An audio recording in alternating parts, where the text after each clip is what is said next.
Things that do not prevent the validity of abdest. 143. When the lips are closed as usual, it is not necessary to wash the unseen parts for abdest. Leaving them dry does not invalidate abdest, as they are part of the mouth. 144. It is not necessary to wash the inside of a boil that has healed but has not yet broken. 145. Dirt on the nails of city and village people.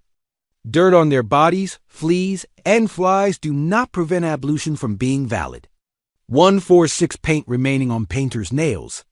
Paint that forms a thin layer on the nails out of necessity and prevents water from reaching the skin underneath is an obstacle to abdest. Things such as dough wax, SCAB, or fish scales stuck to the parts used for abdest are also invalid. 147.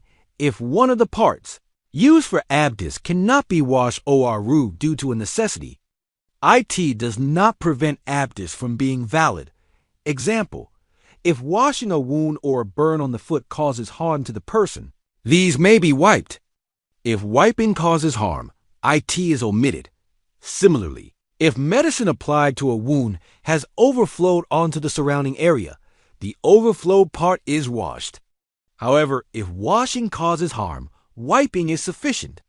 148. When performing abdest or after abdest, if there is doubt about whether a part of the body has been washed or not, it should be checked. If the person who is in doubt is not always in doubt, they wash that part limb. But if they are a hypochondriac, they do not wash it, and their doubt is not considered.